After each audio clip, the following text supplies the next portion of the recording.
হ'ব সাংবাদিক বন্ধুসকল, আজি হোৱা কেবিনেটৰ গোটেই কথাখিনি জ্যেষ্ঠ কেবিনেট মন্ত্ৰী তথা কেবিনেট স্পোক্সমেন মাননীয় কেশৱ মহন্ত ডাঙৰীয়া আপোনালোকৰ আগত অৱগত কৰিব।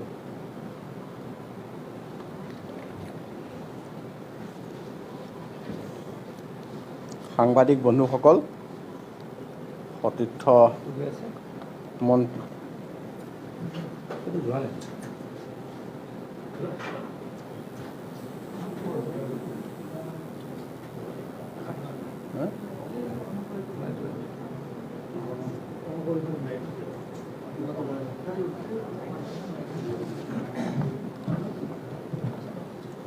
এইটো যোৱা নাই, মেইন কানেকশ্যন নাই, নাপায় পাছত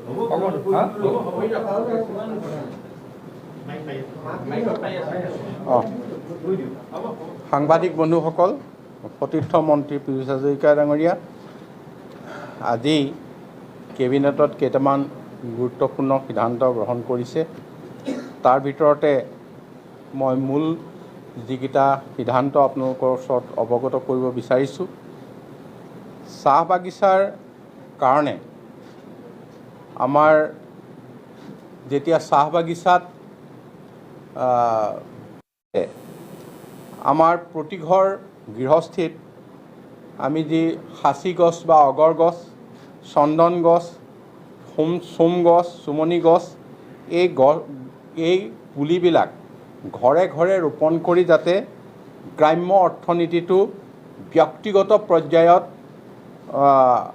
শক্তিশালী কৰি দিব পৰা যায়, এই কথা চৰকাৰৰ তৰফৰ পৰা গ্ৰহণ কৰাৰ আজি সিদ্ধান্ত গ্ৰহণ কৰিছে। এই ক্ষেত্ৰত তাত থকা আমাৰ গাৰ্জেন মিনিষ্টাৰ, BDO সকলকে ধৰি আটাইখিনিয়ে এটা সামগ্ৰিকভাৱে স্থানীয় পৰিৱেশ চাই ইয়াৰ পৰিকল্পনা প্ৰস্তুত কৰিব। ইয়াৰ উপৰিও আমি 15 ফাইনেন্সৰ যিটো টকা পাওঁ, সেই টকাৰে আমি বিশেষকৈ স্কুল বা অংগনবাদী যিখিনি ঘৰ আৰু স্থানীয়ভাৱে গাঁৱৰ ভিতৰত পাৰ্ক এনেধৰণৰ আঁচনি ল'বৰ কাৰণে সিদ্ধান্ত গ্ৰহণ কৰা হৈছে। ইয়াৰ উপৰিও আজি কেইটামান সিদ্ধান্ত লোৱা হৈছে, তাৰ ভিতৰত হৈছে আমাৰ বিশেষকৈ যিটো নদীৰ বালি, আজি এইটো থাকি গ'ল পিছত, ইয়াৰ পিছত আমি এটা সিদ্ধান্ত লৈছোঁ, সেইটো হৈছে Assam institute of research for tribal and scheduled caste. এই ইনষ্টিটিউটৰ নতুন ৰূপ দি WPTBC বিভাগৰ অন্তৰ্গত হৈ ইয়াত আমাৰ যিখিনি জনজাতীয় বিষয় আছে সেইখিনি সকলো গৱেষণা আৰু চিন্তা চৰ্চাৰ বাট সুচল কৰাৰ কাৰণে সিদ্ধান্ত লোৱা হৈছে। ইয়াৰ উপৰিও আমি কেইটামান ৰিফৰ্ম কৰিছোঁ, সংস্কাৰ কৰিছোঁ। সংস্কাৰকেইটাৰ ভিতৰত হৈছে GDD আৰু UDD, Guwahati development department and urban development department, এই দুটা একলগ কৰি হাউচিং এণ্ড আৰ্বান এফেয়াৰ্ছ বুলি নতুন এটা ডিপাৰ্টমেণ্ট তথা দপ্তৰ খোলা হৈছে, যিটো কেন্দ্ৰীয় চৰকাৰৰ লগত সংহতি ৰাখি কৰা হৈছে, যিটো কেন্দ্ৰীয় চৰকাৰৰ অনুদান আদি পাবৰ কাৰণে যিটো আৰ্বান এফেয়াৰ্ছ এটা ডিপাৰ্টমেণ্টৰ আমাৰ প্ৰয়োজন আছিল। ঠিক তেনেধৰণে GAD আৰু SAD, জেনেৰেল এডমিনিষ্ট্ৰেশ্যন ডিপাৰ্টমেণ্ট আৰু ছেক্ৰেটেৰিয়েট এডমিনিষ্ট্ৰেশ্যন ডিপাৰ্টমেণ্ট, দুইটা একলগ কৰি এতিয়াৰ পৰা নাম হ'ব জেনেৰেল এডমিনিষ্ট্ৰেশ্যন ডিপাৰ্টমেণ্ট।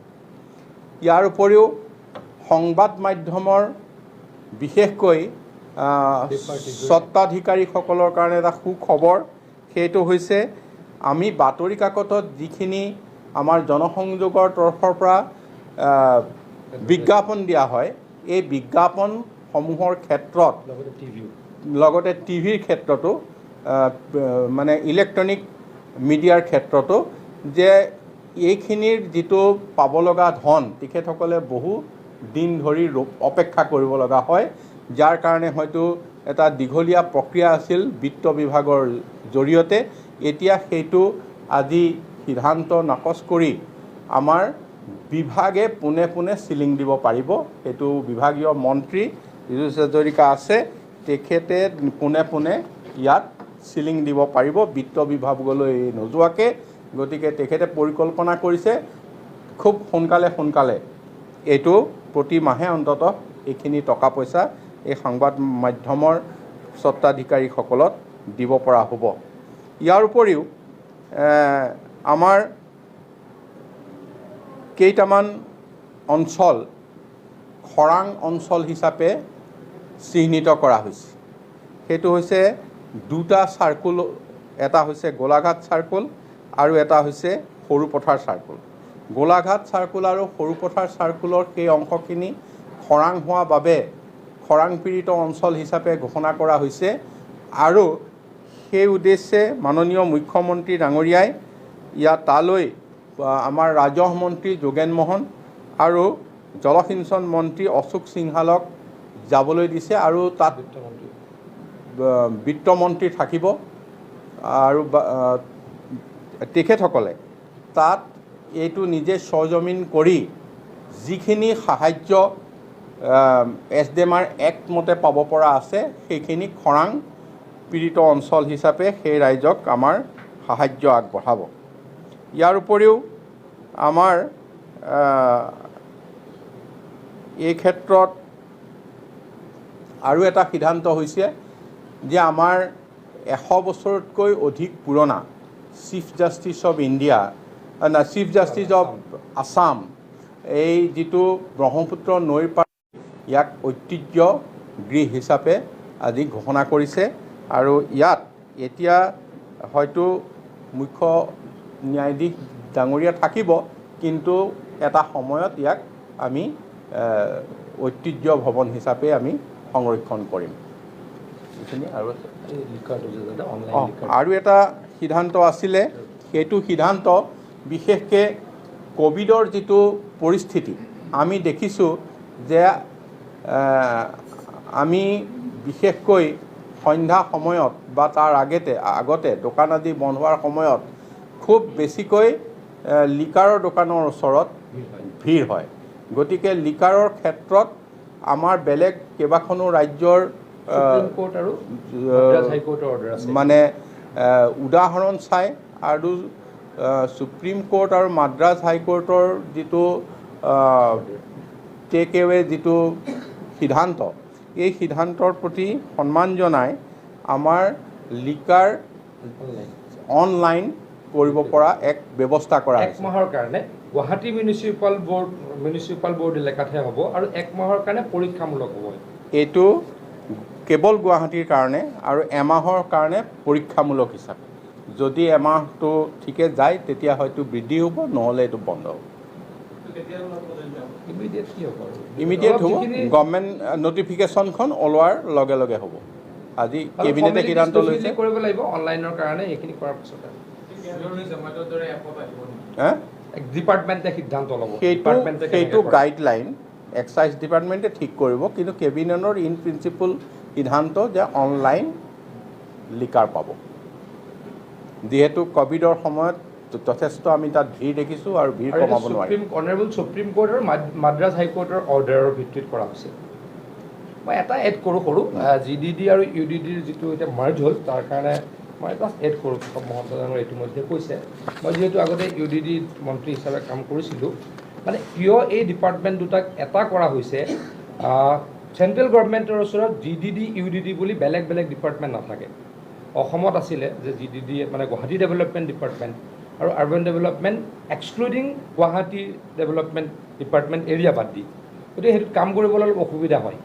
দিল্লীৰ পৰা চিঠি এখন আহিলে UDD ডাইৰেক্টৰলৈকে আহে বা UDDৰ প্ৰিন্সিপাল ছেক্ৰেটাৰীলৈকে আহে আৰু তাৰ পৰা কাম কৰিবলৈ আকৌ GDD কোৱা হয়।